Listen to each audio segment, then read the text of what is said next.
Hello everyone, welcome to Easy Engineering Classes. PGT, TGT, Computer Science, GATE, IES, bank IT officer and other placement exams के लिए हम एक preparation video series cover कर रहे हैं पूरी, और इसमें हम देख रहे हैं पहले ऑपरेटिंग सिस्टम। ऑपरेटिंग सिस्टम में हमने अब तक CPU शेड्यूलिंग और डिस्क शेड्यूलिंग एल्गोरिथम्स को देख लिया है। Now we will see about the concept of page replacement algorithms. तो बेसिकली हम MCQs को शुरू करने से पहले आपको मैं बस एक इन्फॉर्मेशन देना चाहता हूँ। एक अनाउंसमेंट है। रविंद्र बाबू रविवाला, जो कि कंप्यूटर साइंस के अंदर सबसे बड़े एजुकेटर माने जाते हैं, ही हैज़ ज्वाइंड अनअकैडमी, और आप इनकी पहली स्पेशल क्लास को ज्वाइन कर सकते हो। बिल्कुल फ्री में आप ज्वाइन कर सकते हो, जिसमें रविंद्र बाबू रविवाला सर आपको 30 डेज के अंदर कैसे गेट की प्रिपरेशन की जाए वो आपको बताएंगे। डे है जनवरी 14 6 PM पे लाइव होगा। लिंक मैं आपको नीचे दे दूंगा सब्सक्राइब करने का, वहाँ से आप सब्सक्राइब कर सकते हो। एंड अनअकैडमी की all India full length mock test हो रहा है फॉर द गेट 2021 एग्जाम, जिसमें आपको यहाँ पे डेट्स पता लग जाएंगी। 16 जनवरी को इन ब्रांचेस का हो रहा है। CSIT की अगर हम बात करें तो 16 जनवरी को ही 3 बजे ये एग्जाम होगा। बिल्कुल नए पैटर्न के ऊपर, जो कि गेट 2021 का नया पैटर्न है उसके ऊपर डिज़ाइंड है। सबसे ज़्यादा एक्सपीरियंस एजुकेटर्स ने इस मॉक टेस्ट को डिज़ाइन किया है, तो आप यहाँ पे जरूर टेस्ट दीजिए। बिल्कुल फ्री का टेस्ट, फ्री में हो रहा है ये test. 65 questions, 180 minutes. Enrol now for free. और अनलॉक करने के लिए आपको क्या यूज़ करना है, you have to use this code AM7219। तो उसमें आप अनलॉक करके फ्री में इस टेस्ट को दे सकते हो। Algorithms, the page replacement algorithms, these algorithms decides which memory page to be replaced। ठीक है, अब इसमें कुछ इंपॉर्टेंट टर्म्स, सबसे पहले होती है पेज फॉल्ट। पेज फॉल्ट कब होता है? It occurs when the requested page is not found in the main memory. For example, हमारे पास अगर एक फ्रेम है इस तरह से, उसमें पेज नंबर है 2, 1 एंड 3, और हम ढूंढ रहे हैं page number 4। So page number 4 is not found here, ये यहाँ पे नहीं मिला आपको मेन मेमोरी में। So it will result into page fault. So इस चीज को हम बोल देते हैं क्या? Page fault. So this is page fault. Then we have the frame allocation. It means how many frames to be allocated. जैसे इस केस में हमने क्या लिया था? इस केस में हमने लिए 3 फ्रेम। सो 3 फ्रेम्स हमने यहां पे लिया है। इसके बाद हम बात करते हैं थ्रेशिंग की। तो देखो थ्रेशिंग क्या होता है? A process is said to be thrashing when it starts spending more time in paging than executing. मतलब जब एक प्रोसेस पेज रिप्लेसमेंट करने में ज्यादा लग जाता है rather than executing those pages, उस कंडीशन को हम बोलते हैं थ्रेशिंग। सो इसका एक बहुत सिंपल सा ग्राफ है। Now you need to know this graph, आपको एग्जाम्स में काम आएगा ये ग्राफ। सो ग्राफ कुछ इस तरह से होता है ये वाला।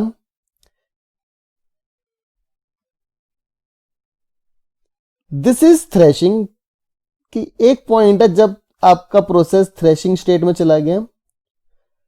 ठीक है, और ये होता है इधर CPU utilization. This is CPU utilization. तो हम देख सकते हैं कि CPU यूटिलाइजेशन बढ़ता जा रहा था, बट जिस पॉइंट पे थ्रेशिंग अकर हुई उसके बाद वो कम होना शुरू हो गया। और यहां पे हम दिखाते हैं डिग्री ऑफ मल्टी प्रोग्रामिंग।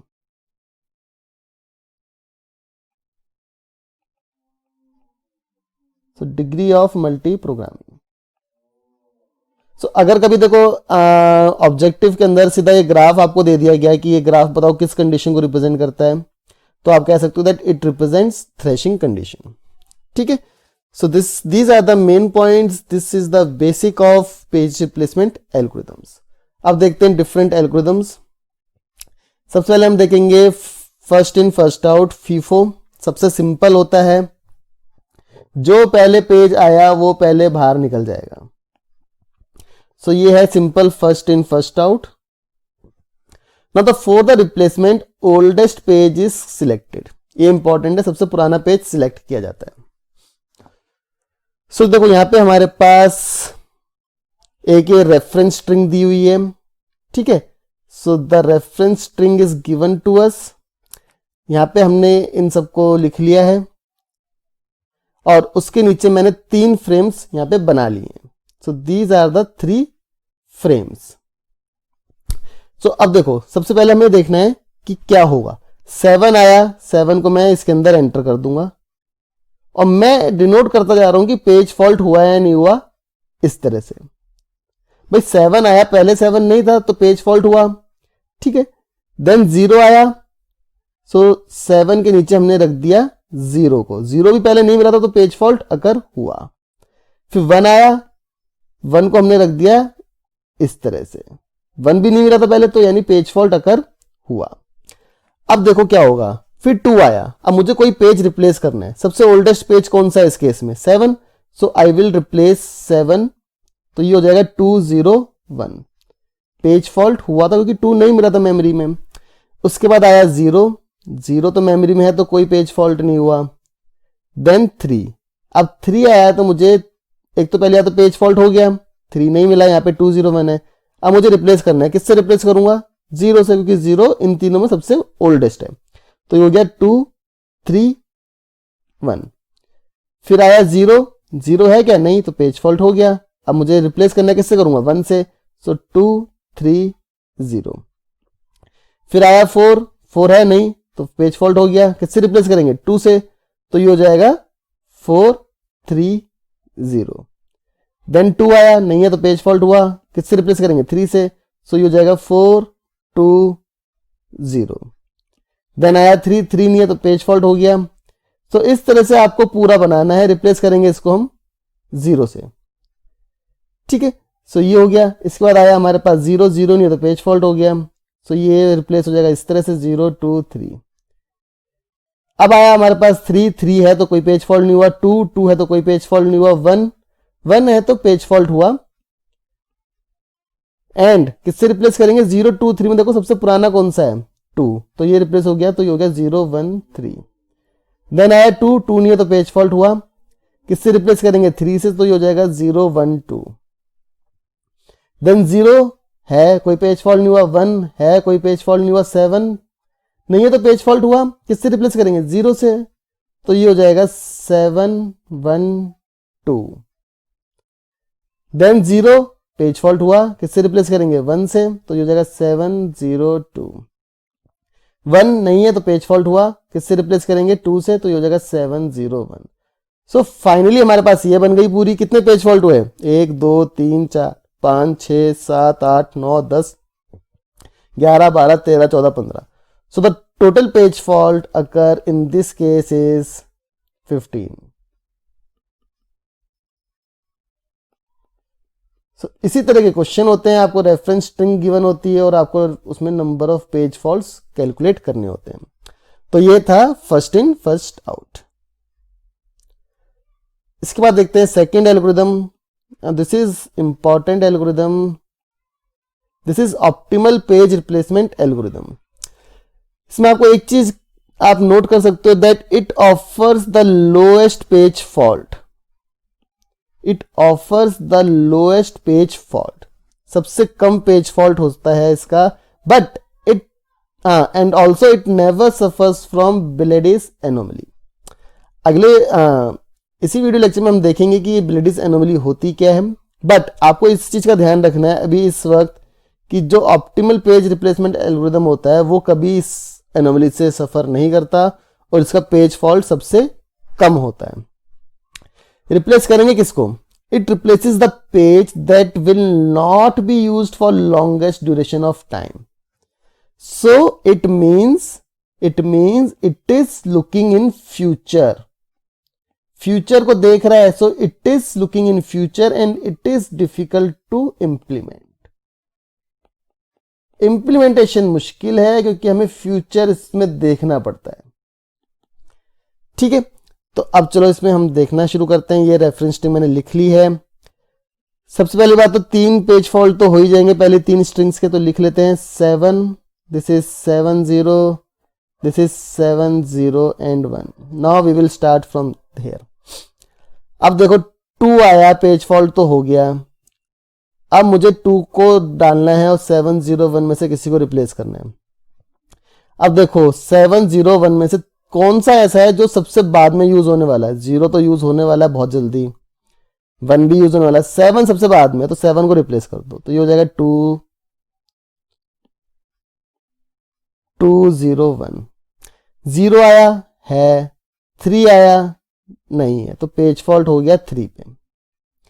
ठीक है, अब किससे रिप्लेस करेंगे? देखो 0 तो बहुत जल्दी यूज हो रहा है, 2 भी हो रहा है, 1 बाद में हो रहा है, तो 1 से रिप्लेस कर दो, तो 203।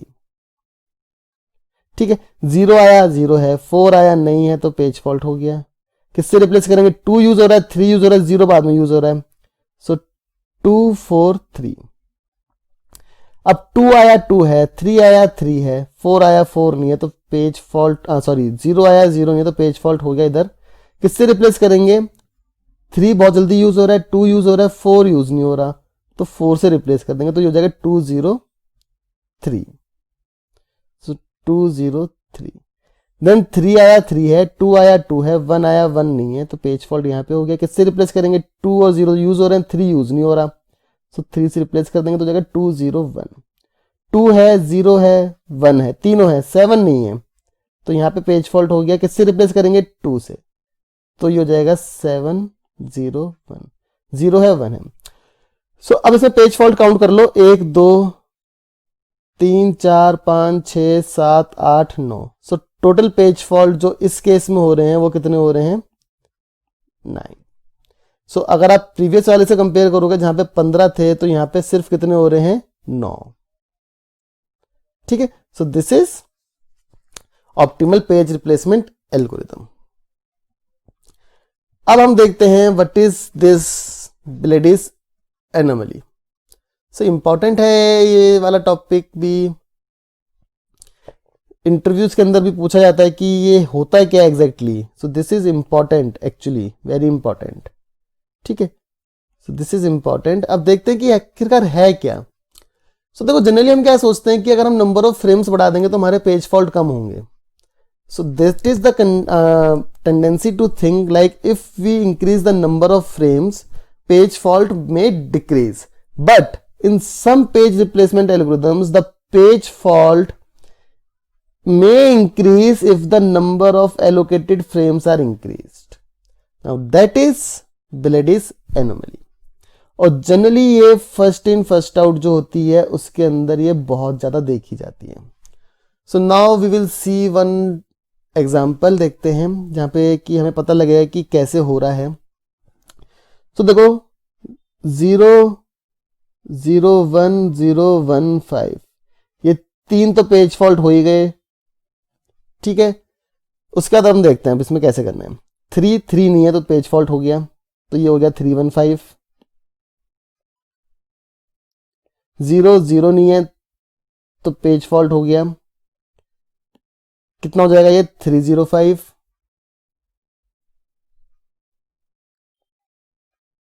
देन 1 1 भी नहीं है तो पेज फॉल्ट हो गया, कितना हो जाएगा ये? 3 0 1। ठीक है, देन आया 4 4 भी नहीं है तो पेज फॉल्ट हो गया, कितना हो गया ये? 4 0 1। 0 है, 1 है, कोई पेज फॉल्ट नहीं हुए। 5 आया, पेज फॉल्ट हो गया, कितना हो जाएगा ये? 4 5 1। देन 3 आया, 3 नहीं है तो पेज फॉल्ट हो गया। एक सेकेंड, ये पेज फॉल्ट नहीं था, दिस पेज फॉल्ट। 3 आया, 3 नहीं है तो पेज फॉल्ट हुआ, किसको रिप्लेस करेंगे? 1 को, तो ये हो जाएगा 4 5 3। 4 है तो कोई पेज फॉल्ट नहीं हुआ। So number of page fault कितने हुए? 1 2 3 4 5 6 7 8 9। सो इस केस में नंबर ऑफ पेज फॉल्ट हुए हैं 9। अब हम क्या कर रहे हैं? नंबर ऑफ फ्रेम्स बढ़ा रहे हैं। ये था विद 3 फ्रेम्स, और अब हम देखते हैं 4 फ्रेम्स के साथ क्या होगा। हमारा सोचना यह है कि हम अगर नंबर ऑफ फ्रेम बढ़ा रहे हैं तो पेज फॉल्ट कम हो जाएंगे। तो लेट अस सी। पहली बात तो पहले 4 तो हो ही जाएंगे पेज फॉल्ट। सो 1 2 3 4 तो मान ही लेते हैं और इनको लिख लेते हैं 0 0 1 0 1 5 0 1 5 एंड 3। अब आया 0 0 है, 1 1 है, कोई पेज फॉल्ट नहीं हुआ। 4 4 नहीं है तो पेज फॉल्ट हो गया, रिप्लेस करेंगे, क्या बन जाएगा ये? 4 1 5 3। 0 आया, 0 नहीं है तो पेज फॉल्ट हो गया, ये क्या हो जाएगा? 4 0 5 3। 1 आया, 1 नहीं है तो पेज फॉल्ट हो गया, ये क्या हो जाएगा? 4 0 1 3। 5 आया, 5 नहीं है तो पेज फॉल्ट हो गया, ये हो जाएगा 4015। देन 3 आया, 3 भी नहीं है तो पेज फॉल्ट हो गया, ये हो जाएगा 3015। देन 4 आया, 4 भी नहीं है तो पेज फॉल्ट हो गया, ये हो गया 3415। सो अब इसमें number of page fault count कर लो, 1 2 3 4 5 6 7 8 9 10। सो इसमें नंबर ऑफ पेज फॉल्ट कितने हो गए? 10। So page fault with 4 frames come out to be greater than page fault with 3 frames. और यही जो कॉन्सेप्ट है, यही जो प्रॉब्लम है, इसको हम बोलते हैं ब्लेडीज एनोमली। ठीक है। सो अगर आपको एग्जाम में पूछते हैं कभी, तो आप इस एग्जाम्पल से भी इसको इजीली एक्सप्लेन कर सकते हो।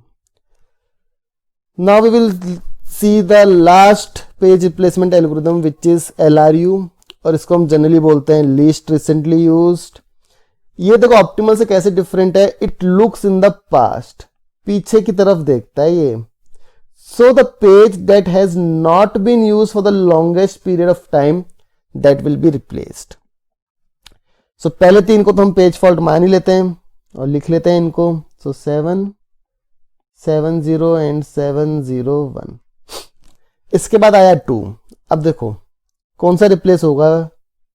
पेज फॉल्ट तो हो गया, रिप्लेस कौन सा होगा? जो सबसे पीछे यूज हुआ है, सबसे ज्यादा longest period of time pass में यूज हुआ है। अब इन तीनों देखो 701 में सबसे पीछे कौन सा यूज हुआ है? 7, तो 7 को हम रिप्लेस कर देंगे तो हो जाएगा 201।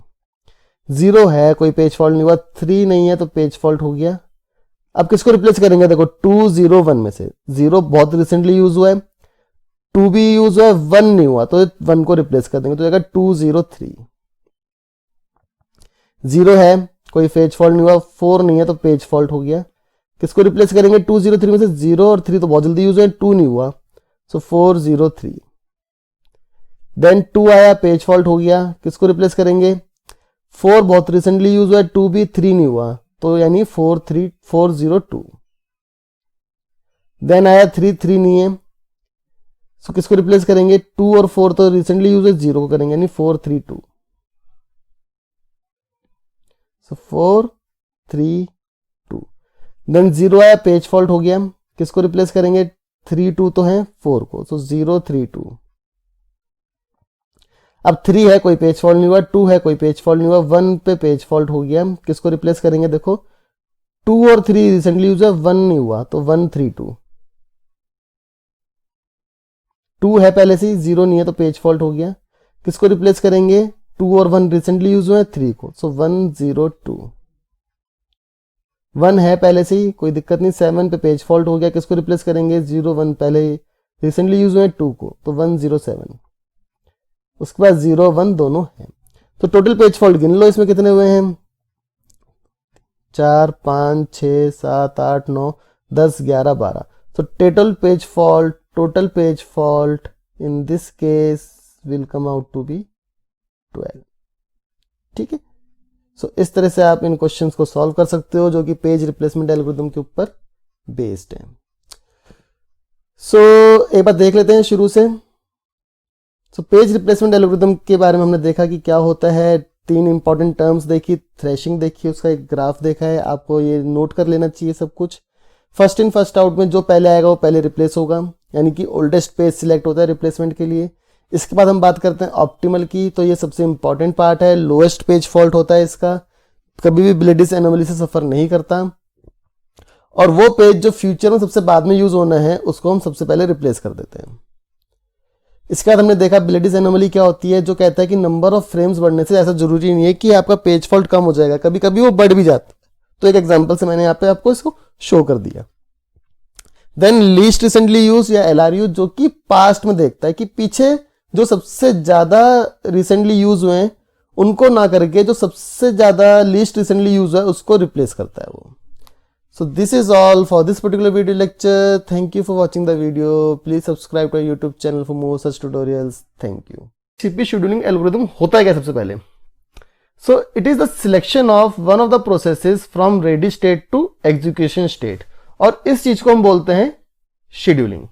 ठीक है। अब बहुत सारे क्राइटेरियाज हैं शेड्यूलिंग के अंदर, उन क्राइटेरियाज को एक बार देख लेते हैं। CPU यूटिलाइजेशन, सीपीयू यूटिलाइजेशन का मतलब होता है कि आप सीपीयू को जितना ज्यादा हो सके उतना बिजी रखिए. So it means keeping CPU as busy as possible. ठीक है. तो जितना हो सकता है उतना सीपीयू को आप बिजी रखिए. उसके बाद है थ्रूपुट. थ्रूपुट का मतलब होता है number of process completed per unit time. So number of processes completed per unit time. और जिस सिस्टम का थ्रूपुट ज्यादा होता है उस सिस्टम को हम कहते हैं वो बहुत ज्यादा एफिशिएंट है. इसके बाद होता है टर्न अराउंड टाइम. इंपॉर्टेंट है, ऑब्जेक्टिव क्वेश्चंस के अंदर पूछते हैं कि टर्न अराउंड टाइम क्या होता है. It is the time taken by process to complete. एक प्रोसेस को कंप्लीट होने में कितना टाइम लगता है उसको हम बोलते हैं turn around time. So time taken by process to complete.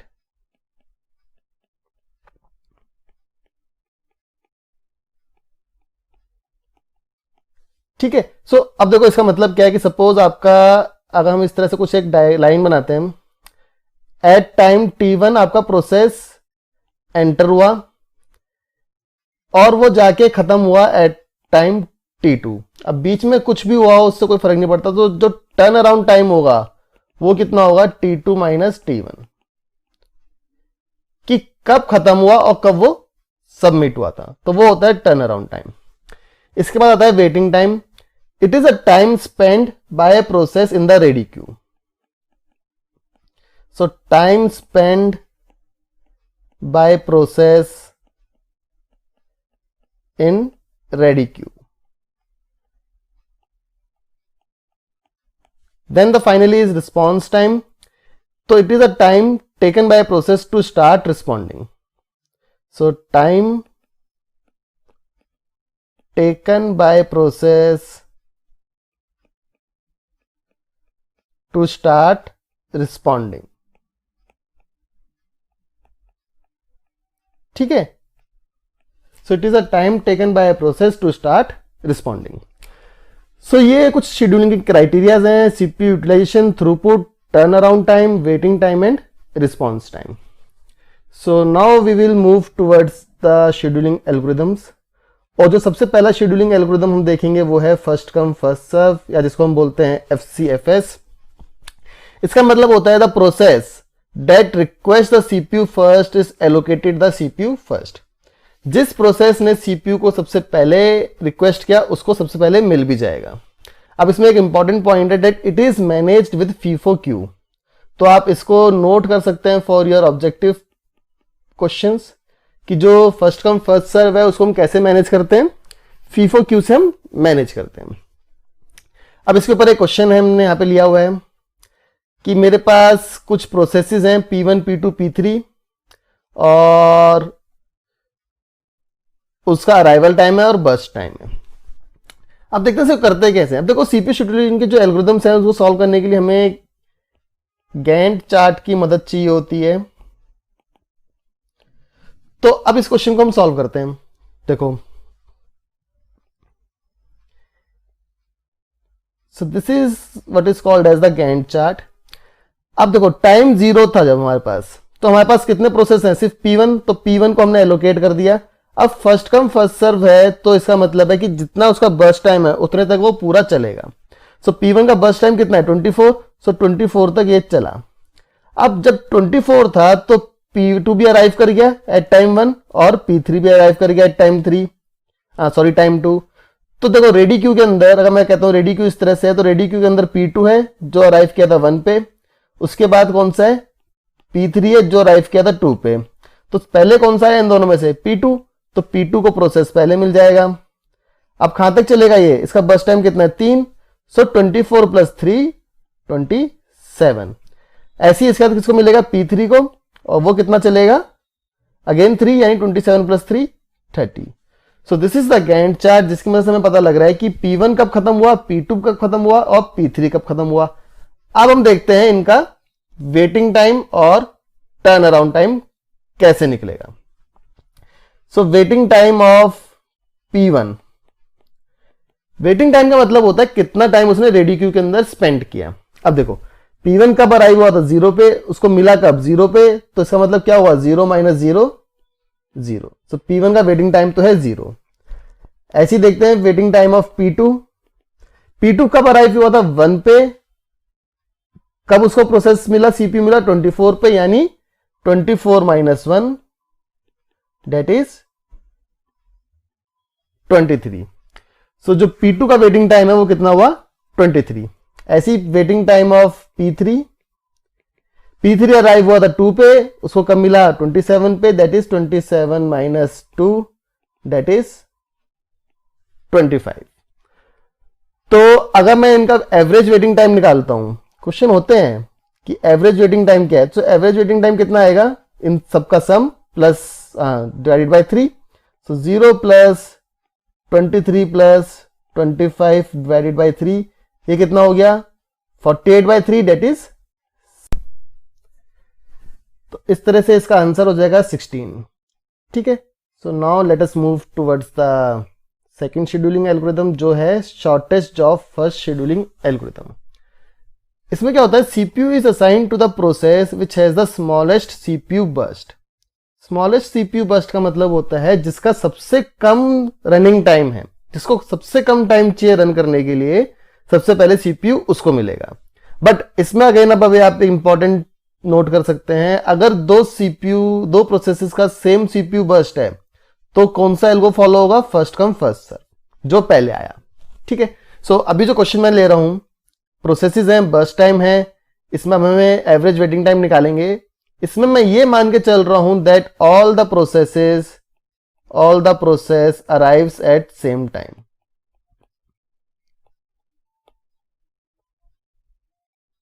ठीक है, सो इस केस में मैं ये मान के चल रहा हूं कि जो सारे प्रोसेस हैं वो एक ही टाइम पे अराइव हुए। सो now let us see how this question can be done. So again हम एक ड्रॉ करेंगे जिसको हम बोलते हैं गैंट चार्ट। सो 0 से शुरू करते हैं। अब देखो इन सब में सबसे कम बर्स्ट टाइम किसका है, P4 का, तो सबसे पहले P4 रन करेगा। कहां तक रन करेगा, इसका टाइम कितना है 3 तक, सो 3 तक ये रन करा। अब ये वाला जब खत्म हो गया तो उसके बाद हमें कौन सा बचा, इसके बाद बचता है सबसे कम है P1 का। So now P1 will run, और कब तक रन करेगा 3 + 6 दैट इज 9 तक। देन दिस इज कंप्लीटेड, उसके बाद कौन सा सबसे कम है P3, कहां तक चलेगा 9 + 7 16 तक। देन फाइनली P2, और P2 कहां तक चलेगा 16 + 8 that is 24। So this is the Gantt chart. अब इसमें हम देखते हैं वेटिंग टाइम कितना कितना आता है सबका। So waiting time of P1 का देखो वेटिंग टाइम कितना है, अराइव सब 0 पे हुए थे, हम ये मान के चल रहे हैं कि सारे कितने पे अराइव हुए हैं 0 पे। अगर आपको नहीं दिया होगा अराइवल टाइम तो आपको 0 ही लेके चलना होता है। सो देखो P1 अराइव हुआ था 0 पे, कब उसको रिस्पॉन्ड करना शुरू किया 3 पे, सो वेटिंग टाइम कितना हो गया 3। Then waiting time of P2 arrive हुआ था 0 पे, रिस्पॉन्ड किया 16 पे, सो 16। Waiting time of P3 arrive हुआ था 0 पे, रिस्पॉन्ड किया 9 पे, सो 9। And waiting time of P4 0 पे अराइव हुआ था, 0 पे रिस्पॉन्ड कर दिया, so 0। So average waiting time कितना आ जाएगा, it will be 3 + 16 + 9 + 0 divided by 4, और ये कितना हो जाएगा 28/4 और 7 millisecond. So this is the answer of this question. So आपको एक चीज का ध्यान रखना है इसमें शॉर्टेस्ट जॉब फर्स्ट में, जिसका सीपीयू बर्स्ट सबसे कम है उसको प्रोसेस सबसे पहले मिलेगा। ठीक है, सो एक और इंपॉर्टेंट पॉइंट मैं आपको बता देता हूं, that it gives the minimum average waiting time. Shortest job first आपका average minimum average waiting time देते हैं, इसलिए this is the optimal algorithm for CPU scheduling. So this is the optimal algorithm for CPU scheduling. इस चीज को आप note कर सकते हैं शॉर्टेस्ट जॉब फर्स्ट के अंदर। ठीक है, now let us let's move towards the third scheduling algorithm जो है शॉर्टेस्ट रिमेनिंग टाइम फर्स्ट, या जिसको हम बोलते हैं SRTF। अब देखो दो डिफरेंट टाइप के शेड्यूलिंग एल्गोरिथम्स होते हैं, प्रीएम्प्टिव एंड नॉन प्रीएम्प्टिव। सो एक बार देख लेते हैं। सो CPU शेड्यूलिंग के अंदर दो डिफरेंट टाइप के एल्गोरिथम्स हैं, pre-emptive and non pre-emptive. So pre-emptive में क्या होता है कि अगर कोई दूसरा प्रोसेस आता है जो पहले रनिंग प्रोसेस से ज्यादा बेटर है या ऑप्टिमल है, तो रनिंग प्रोसेस को हम बाहर निकाल लेते हैं और दूसरे प्रोसेस को CPU अलॉट कर देते हैं। और नॉन प्रीएम्प्टिव में एक बार अगर प्रोसेस रन करना शुरू कर दिया तो वो कंप्लीशन तक रन करेगा। So these are the two different types of scheduling algorithms. और अब हम देख रहे हैं SRTF जो कि शॉर्टेस्ट जॉब फर्स्ट का प्रीएम्प्टिव वर्जन है। ये इंपॉर्टेंट पॉइंट है that it is the preemptive shortest job first. So इसमें क्या होता है, this algorithm works same as SJF except that the process are preemptive. अब देखते हैं एग्जांपल की मदद से इसका मतलब क्या है। एग्जांपल की मदद से आपको समझ में आ जाएगा इसमें क्या हो रहा है। सो क्वेश्चन हमने यहाँ पे लिया है, 4 प्रोसेस है, सबका अराइवल टाइम है, बर्स्ट टाइम है। अब अराइवल टाइम डिफरेंट है हमारे पास, ठीक है। So now we will draw a chart. अब देखो एट टाइम 0 आपके पास कितने प्रोसेस हैं क्यू में, सिर्फ P1 है, तो हम 0 पे तो P1 को अलॉट कर देंगे, ठीक है। अब देखो P1 चलना शुरू हुआ एट टाइम 1, यहां पे हम देखते हैं एट टाइम 1 हमारे पास एक और प्रोसेस आया P2 जिसका रनिंग टाइम था 4 और P1 का अब रनिंग टाइम कितना है, 1 तो रन कर चुका है, यानी 8 - 1 7। अब अगर आप देखो तो P2 और P1 में किसका कम है, P2 का। तो हम क्या करेंगे, P1 को बाहर निकाल लेंगे और P2 को CPU अलॉट कर देंगे। अब CPU ये रन करना शुरू हुआ, टाइम 2 पे P3 आ गया, P3 का है 9, P2 का बच गया 3 क्योंकि एक रन कर चुका है। अब भी P2 को ही कम है तो P2 ही चलता रहेगा।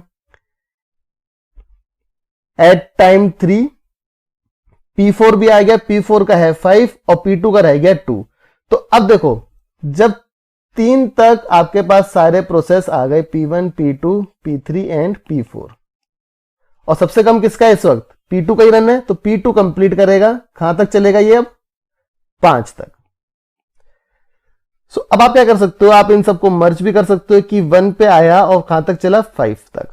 अब देखो आपके पास कितने बचे, आपके पास बच गए P1 जिसका रिमेनिंग टाइम कितना बचा है, एक तो चल चुका है ना, तो बच गया 7। फिर बच गया आपके पास P3 जिसका है 9 और P4 जिसका है 5। सबसे कम किसका है, P4 का, तो P4 को दे देंगे। कहां तक चलेगा, 10 तक, P4 कंप्लीट हो गया। फिर किसका है, P1 का, कहां तक चलेगा, 17 तक। देन P3 कहां तक चलेगा, 26 तक। सो this is the Gantt chart for this question. अब इसमें प्रीएम्प्टिव नेचर कहां पे आया, जब हमने P1 को बाहर निकाल लिया था, मतलब P1 को कंप्लीट नहीं होने दिया क्योंकि P1 से बेटर प्रोसेस आ गया, तो हमने P1 को बाहर निकाल लिया और CPU किसको दे दिया, प्रोसेस P2 को। अब देखो इसमें एवरेज वेटिंग टाइम कैसे निकालोगे। So waiting time of P1, अब वेटिंग टाइम ऑफ P1 क्या आएगा, अब इसमें आपको देखना है थोड़ा ध्यान से कि क्या है वेटिंग टाइम ऑफ P1। सबसे पहले तो 0 पे आया था, P1 0 पे मिल गया, सो 0 प्लस 1 पे बाहर निकाल दिया और 1 के बाद कब मिला दोबारा से, 10 पे, यानी 10 - 1, सो 9। वेटिंग टाइम होता क्या है, रेडी क्यू में कितना टाइम स्पेंड किया। देखो यहां तक तो रेडी क्यू में स्पेंड ही नहीं किया, अब यहां के बाद रेडी क्यू में चला गया, कितनी देर गया, 1 से लेकर 10 तक, यानी 9 के लिए। Similarly waiting time of P2 कितना आएगा, रेडी क्यू में कितना टाइम स्पेंड किया, 0, 1 पे आया, 1 पे मिल गया, पूरा रन किया, यानी 1 - 1 0। P3 का वेटिंग टाइम कितना आएगा, 2 पे आया था, मिला कब, P3 17 पे, यानी 17 - 2 15। ऐसी P4 का वेटिंग टाइम कितना हो गया, 3 पे आया था, मिला कब, 5 पे, यानी 5 - 3 2। सो एवरेज वेटिंग टाइम कितना आ जाएगा, 9 + 0 + 15 + 2/4 कितना हो गया ये 17 + 9 26/4 या फिर हम कह सकते हैं 6.5। So this is the answer. So अब आपको समझ में आ गया होगा कि जब SRTF की बात करते हैं या प्रीएम्प्टिव की बात करते हैं तो उसका मतलब क्या होता है। So this is the third algorithm SRTF। अब मूव करते हैं फिफ्थ एल्गोरिथम पे जो कि है प्रायोरिटी शेड्यूलिंग। इसमें क्या होता है कि हर प्रोसेस के साथ कुछ प्रायोरिटी असाइन होती है और सीपीयू किसको अलॉट होता है, उस प्रोसेस को अलॉट होता है जिसकी प्रायोरिटी सबसे ज्यादा है। So a priority is associated with each process and the CPU is allocated to the process with the highest priority. Now this is again important कि ये प्रीएम्प्टिव भी हो सकता है और नॉन प्रीएम्प्टिव भी हो सकता है। सो क्वेश्चन में अगर गिवन है कि प्रीएम्प्टिव है तो आपको प्रीएम्प्टिव नेचर से करना है, अगर गिवन है नॉन प्रीएम्प्टिव है तो आपको नॉन प्रीएम्प्टिव के नेचर से करना है इसको। सो अभी देखो इस क्वेश्चन के अंदर हमने अराइवल टाइम नहीं लिया है, so we are considering that processes arrives at same time, कि जो सारे प्रोसेस हैं वो सेम टाइम पे अराइव हुए हैं, तो हम ये मान के चल रहे हैं अब। सो now let us solve this question. ठीक है, सो एक चीज और आप ध्यान रखिए, जनरली हम क्या करते हैं, lower the number means high priority, मतलब हम ये मानते हैं जितना नंबर कम है उसकी प्रायोरिटी उतनी ज्यादा है। दैट मीन्स सबसे ज्यादा प्रायोरिटी इन सब में किसकी होगी, P2 की, क्योंकि उसका नंबर सबसे कम है। ठीक है, so now let us solve this question. So chart बना लेते हैं। अब देखो टाइम 0 पे सारे एक साथ अराइव किए हैं, मैंने मान लिया processes arrive at same time. So time 0 पर सबसे पहले किसको मिलेगा, P2 पे, सबसे ज्यादा प्रायोरिटी है। कहां तक चलेगा, बस टाइम कितना है 1, सो 1 तक चला। इसके बाद कौन सा रन करेगा, ये तो हो गया, फिर आज करेगा P5, कहां तक चलेगा 1 + 5 6 तक। देन P1 कहां तक चलेगा 6 + 10 16 तक। देन P3 कहां तक चलेगा 16 + 2 18 तक। एंड फाइनली P4 कहां तक चलेगा 18 + 1 19 तक। सो this is how this Gantt chart is completed for priority scheduling. अब इसमें वेटिंग टाइम देख लेते हैं। वेटिंग टाइम ऑफ P1 कितना है, वेटिंग टाइम 0 पे अराइव किया था, 0 पे नहीं मिला, 6 पे मिला, तो 6 - 0 दैट इज 6। अगेन P2 का वेटिंग टाइम कितना होगा, P2 का होगा 0 - 0 दैट इज 0। P3 का होगा 16 - 0 16। P4 का होगा 18 - 0 18। एंड P5 का होगा 1 - 0 1। सो average waiting time will be,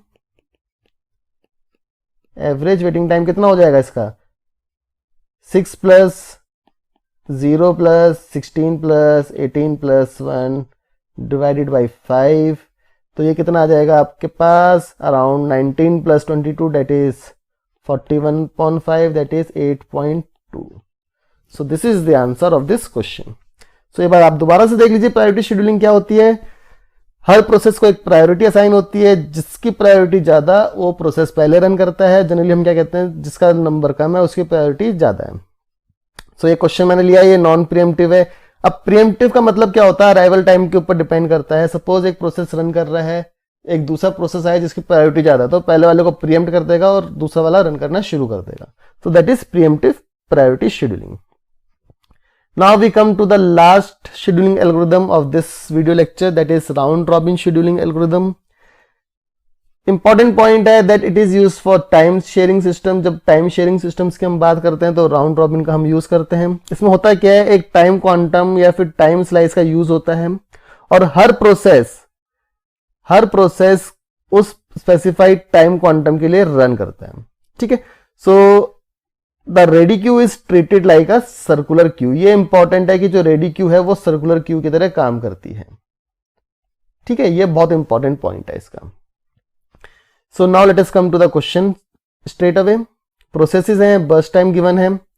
अब देखो हम इस क्वेश्चन में मान के चल रहे हैं कि जो हमारा टाइम क्वांटम है जनरली गिवन होता है कितना है, मैं इस क्वेश्चन में मान रहा हूं कि जो मेरा टाइम क्वांटम है दैट इज 2, कि एक प्रोसेस एक टाइम पे सिर्फ 2 टाइम यूनिट के लिए रन करेगा और ऑल द प्रोसेसेस, इसमें हम मान रहे हैं that all the processes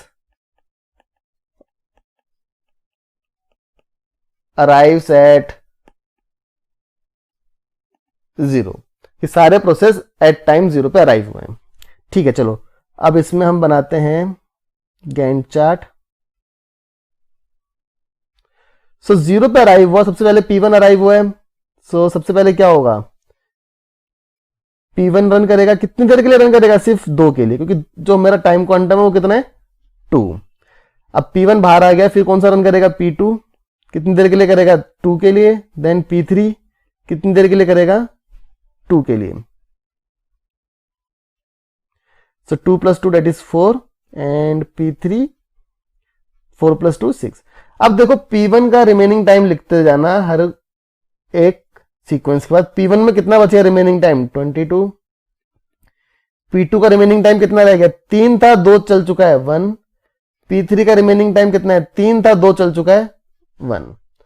so again P1 कहां तक रन करेगा, 8 तक। इसका रिमेनिंग टाइम अब कितना रह गया, -2 इज 20।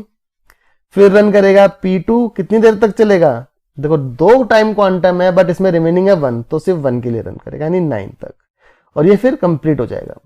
देन P3 कितनी देर के लिए करेगा, 9 + 1 10, क्योंकि एक ही था, तो ये भी कंप्लीट।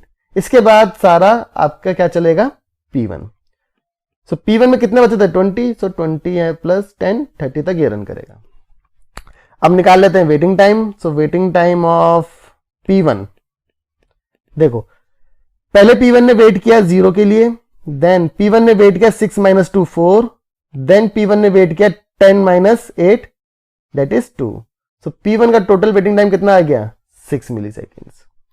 P2 का देखो वेटिंग टाइम, पहले 2 के लिए वेट किया 2 प्लस फिर वेट किया 8 - 4 दैट इज 6। और P3 का वेटिंग टाइम कितना आएगा, पहले 4 के लिए वेट किया, देन वेट किया इसने 9 - 4 that is 5, sorry 9 - 6 that is 3। So waiting time कितना आ गया, 7। सो एवरेज वेटिंग टाइम कितना आ गया,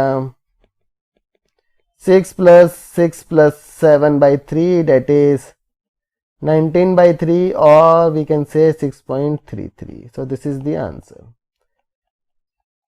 So students, इस वीडियो लेक्चर में हमने 5 डिफरेंट टाइप के शेड्यूलिंग एल्गोरिथम्स देखे हैं, सीपीयू शेड्यूलिंग एल्गोरिथम्स देखे हैं। एक बार हम दोबारा से इसको रिवाइज कर लेते हैं पूरे टॉपिक को। सीपीयू शेड्यूलिंग क्या होता है, रेडी क्यू में से प्रोसेसेस को सिलेक्ट करना और उनको एग्जीक्यूट करना, वो कहलाता है शेड्यूलिंग। 5 डिफरेंट क्राइटेरियाज हैं इसके, CPU utilization, throughput, turn around time, waiting time and response time. Generally question होता है वेटिंग टाइम के ऊपर। उसके बाद हमने देखे 5 scheduling algorithms, first come first serve, जो प्रोसेस पहले आएगा वो पहले रन करेगा, फीफो क्यू से मेंटेन होता है। देन शॉर्टेस्ट जॉब फर्स्ट देखा, जो कि ऑप्टिमल एल्गो है for CPU scheduling. Smallest CPU burst time आपको, स्मॉलेस्ट सीपीयू बर्स्ट जिसका होगा वो पहले रन करेगा, और ये मिनिमम एवरेज वेटिंग टाइम देता है out of all the algorithms. Then we have seen SRTF, जो कि प्रीएम्प्टिव शॉर्टेस्ट जॉब फर्स्ट है।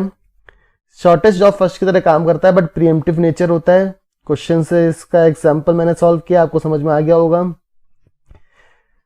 प्रायोरिटी शेड्यूलिंग, हर प्रोसेस को हम एक प्रायोरिटी असाइन कर देते हैं और सीपीयू किसको एलोकेट होता है, जिसकी हाईएस्ट प्रायोरिटी है। जनरली हम लेते हैं जिसका नंबर कम है उसकी प्रायोरिटी ज्यादा है। Both pre-emptive and non pre-emptive हो सकती है। क्वेश्चन से आप इसको एक्सप्लेन कर सकते हैं, समझ सकते हैं। Then round robin scheduling time sharing systems में यूज होता है। टाइम क्वांटम स्लाइस का यूज होता है, जितना टाइम क्वांटम है एक प्रोसेस मैक्सिमम एक टाइम पे उतने ही टाइम क्वांटम के लिए रन करेगा। सर्कुलर क्यू के अंदर मेंटेन होती है रेडी क्यू, और इस क्वेश्चन की मदद से आपको इसका एग्जांपल समझ में आ गया होगा।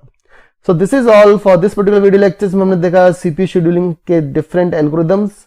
सो ये वाला वीडियो आपको हेल्प करेगा आपके पीजीटी, टीजीटी, कंप्यूटर साइंस या फिर अदर कॉम्पिटिटिव एग्जाम्स या फिर आपके सेमेस्टर एग्जाम्स के अंदर लास्ट टाइम पे प्रिपेयर करने के लिए।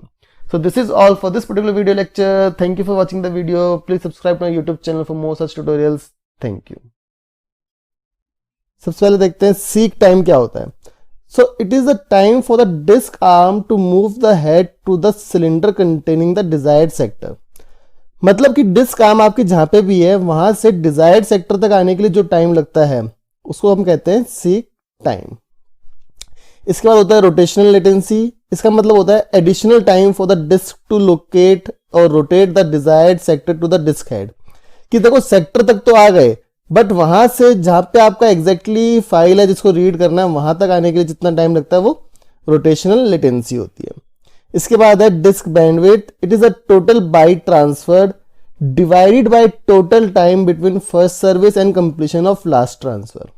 सो इस फॉर्मूले को आप याद रख सकते हैं, एंट्रेंस एग्जाम्स के अंदर काफी ज्यादा ये यूजफुल होता है formula.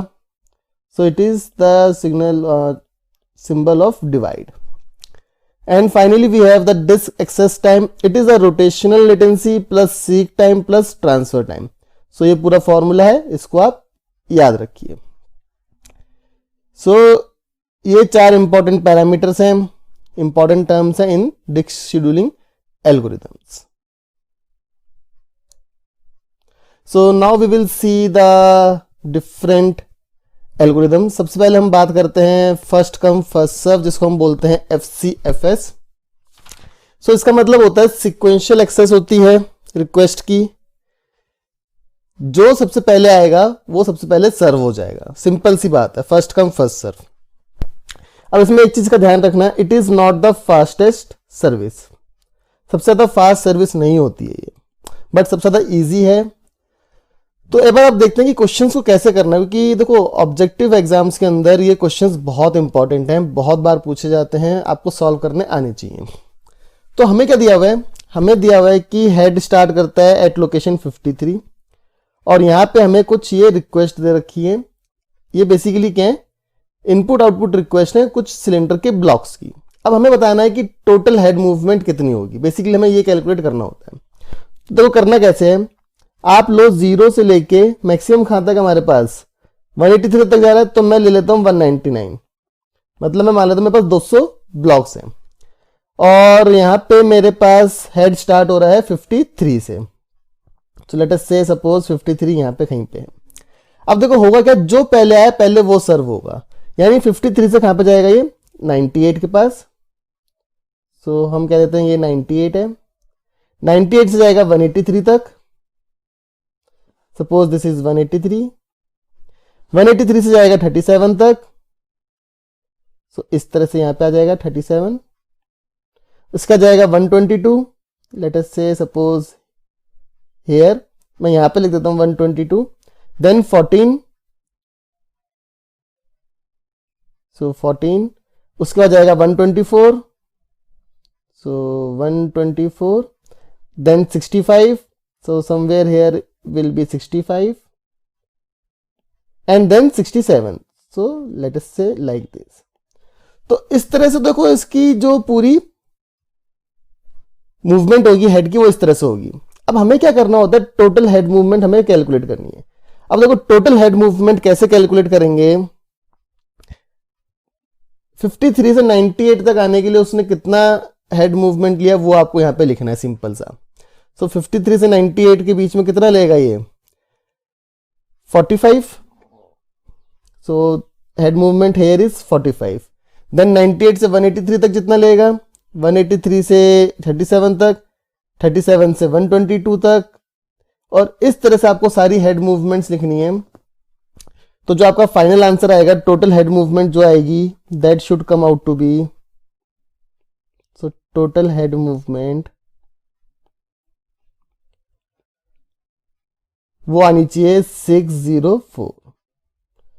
So in this case जो टोटल हेड मूवमेंट आएगी फर्स्ट कम फर्स्ट सर्व में वो आएगी 604।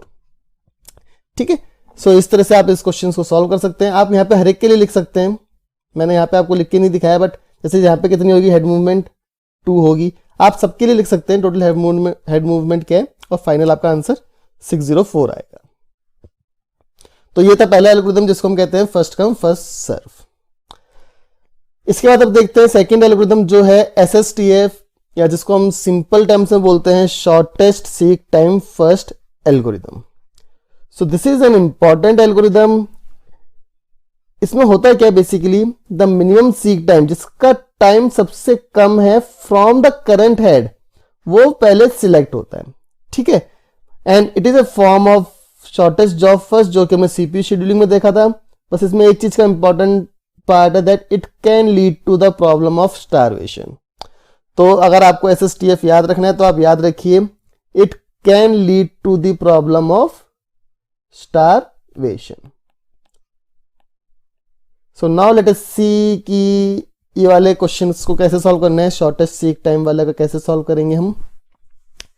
सो अगेन 0 से लेके 199 तक का बना लेते हैं। 0 है एंड 199 है, और हेड जो है हमारा वो कहां पे है, 53 पे। अब देखो 53 से सबसे पास कौन सा है, हमें ये देखना है। तो 53 के सबसे पास जो है वो है 65। ठीक है, तो कितनी मूवमेंट हो रही है 53 से 65 के लिए, सिर्फ 12 की। तो पहले कौन सा सिलेक्ट होगा, 65 वाला। सो यहां पे मैं लिख देता हूं 65। अब आप देखो 65 के सबसे पास कौन सा है, 67। सो 67।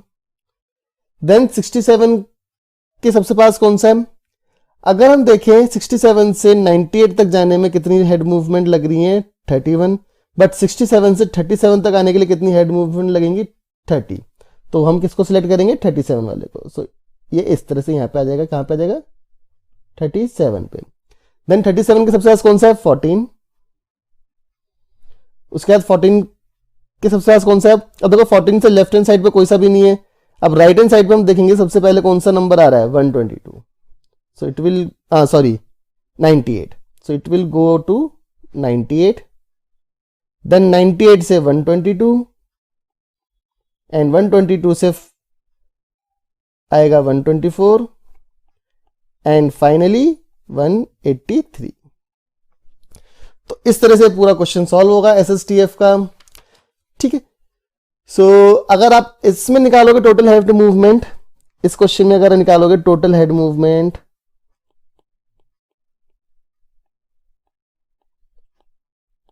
देखो आप सॉल्व कर सकते हो इजीली।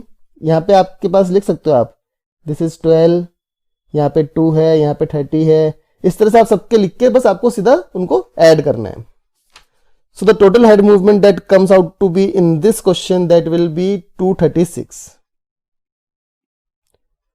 तो अगर आप प्रीवियस वाले एल्गोरिथम से कंपेयर को, जहां पे थी 604 और यहां पे है 236, so you can see that there is a drastic change, और you can say that it gives very good performance, increased performance as compared to FCFS। मतलब फर्स्ट कम फर्स्ट सर्व के मुकाबले ये बहुत अच्छी परफॉर्मेंस देता है SSTF। Now comes to the next algorithm, जो कि है scan algorithm, scan scheduling algorithm. इसमें क्या होता है, disk arm starts at one end, एक एंड पे शुरू होती है और दूसरे एंड तक जाती है, मतलब एक डायरेक्शन में दूसरे एंड तक जाती है। At the other end direction is reversed and service continues. It is also known as, ये इंपॉर्टेंट है, it is also known as elevator algorithm. इसको हम एलिवेटर एल्गोरिथम भी बोलते हैं। So now let us see the question कि इसमें question किस तरह से सॉल्व होता है। देखो सेम हमने लिया है 0 से 199 तक ले लेते हैं। हमारे पास यहाँ पे 53 है। अब ये बात हमें पता होनी चाहिए कि कौन सी डायरेक्शन में मूव कर रहा है। सो देखो, so you need to know the direction और you need to select the direction.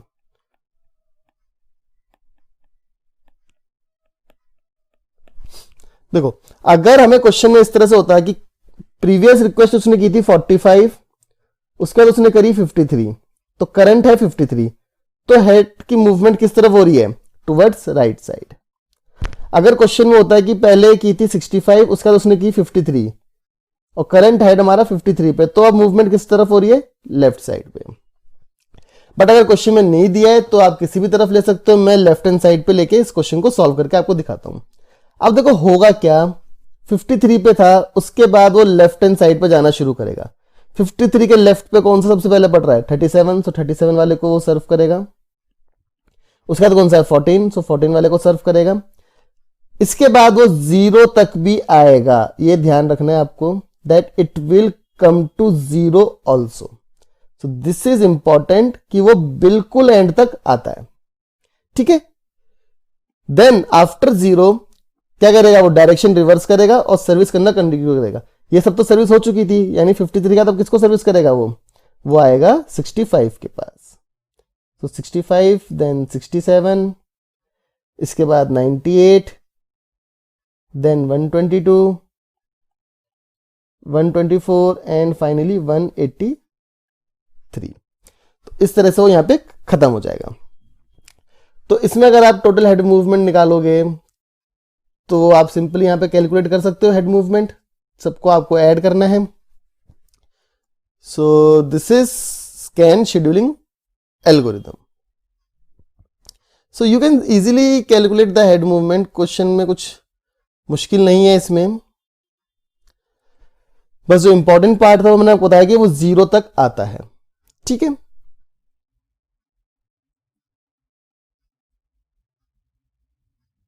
इसके बाद हम बात करते हैं सी स्कैन की। सी स्कैन क्या होता है, सर्कुलर स्कैन है, बट इसमें एक चीज का इंपॉर्टेंट है that on return trip no services entertained. On return trip no services entertained. तो इसमें हम एक चीज लिख सकते हैं, service is done only in single direction.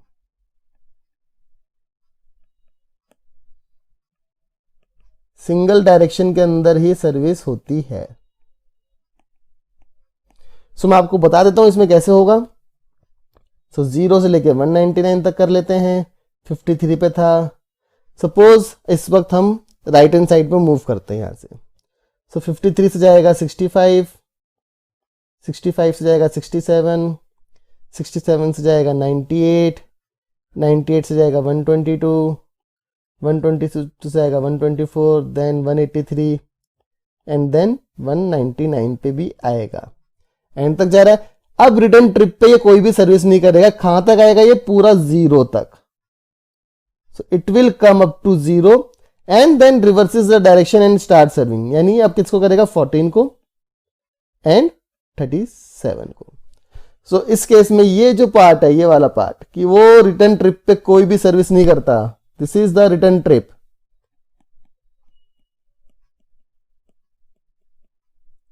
ठीक है, रिटर्न ट्रिप है ये।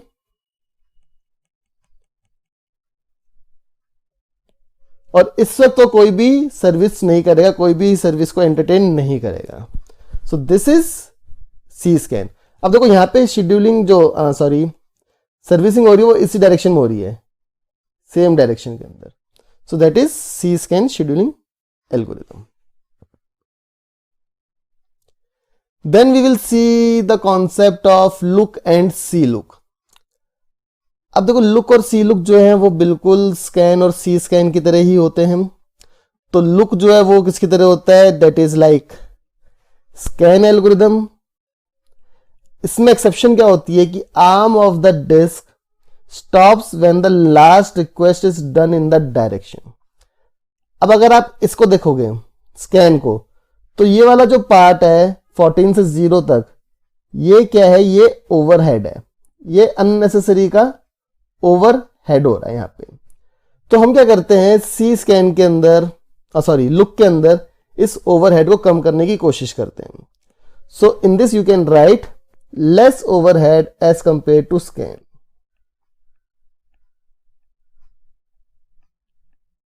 सो less overhead as compare to scan algorithm. होगा कैसे, सो यहां पे मैंने कुछ डिफरेंट ली हैं ऑप्शंस। सो 0 से 199 बना लिया। करंट हेड है हमारा 54 पे, और मैं मूव करता हूं लेफ्ट हैंड साइड पे। 54 के बाद किसको करेगा, 14 को। 14 से कम है कोई यहाँ पे, नहीं है। अब देखो 14 से 0 तक नहीं आएगा, सो ये ओवरहेड यहाँ पे बच गया, यहीं से डायरेक्शन को रिवर्स कर लेगा। 14 के बाद अब कहां पे जाएगा, ये 65 पे। 65 के बाद जाएगा 78, देन 78 के बाद जाएगा ये 98 पे, एंड देन 122, 133 एंड फाइनली 183। तो ये वाला जो ओवरहेड था, जो कि उस केस में था, ये वाला जो ओवरहेड था, जो कि स्कैन के टाइम पे था, ये यहाँ पे नहीं होता. So this overhead is not present here. So this overhead is prevented.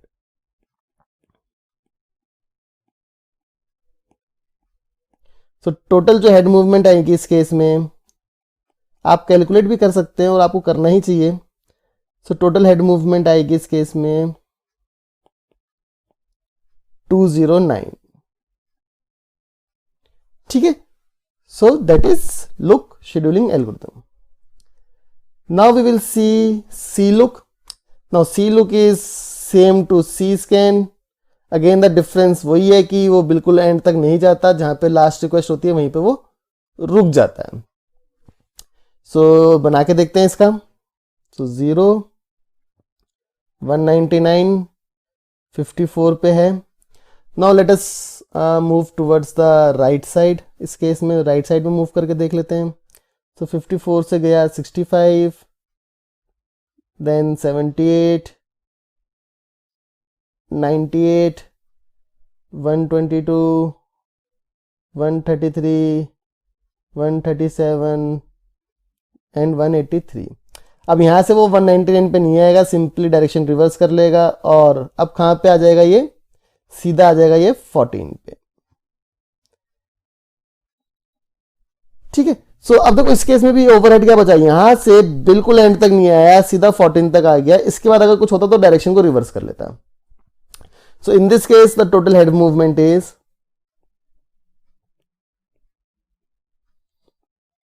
in this case the total head movement is 298. So this is CLOOK and we have covered all the scheduling algorithms. एक बार दोबारा से देख लेते हैं इन सबको. So first come first serve scheduling algorithm देखा, जो पहले आया उसको पहले सर्व किया गया. इसके बाद हमने देखा SSTF shortest seek time first, current head movement से जिसका सीक टाइम सबसे कम है उसको पहले सर्व किया गया. देन स्कैन शेड्यूलिंग एल्गोरिथम एक डायरेक्शन में सर्व करता है, फिर डायरेक्शन रिवर्स करता है और सर्विस को कंटिन्यू करता है. एलिवेटर एल्गोरिथम भी बोलते हैं और बिल्कुल एंड तक जाता है. इसमें सी स्कैन में क्या होता है कि सर्विस सिर्फ एक डायरेक्शन में होती है, रिटर्न ट्रिप पर सर्विस नहीं करता है. ये लुक के अंदर बिल्कुल सेम स्कैन की तरह होता है बट वो एंड तक नहीं जाता. And CLOOK is same as CSCAN, same end तक नहीं जाएगा ये. So this is all for this particular video lecture. Thank you for watching the video. Please subscribe to our YouTube channel for more such tutorials. Thank you.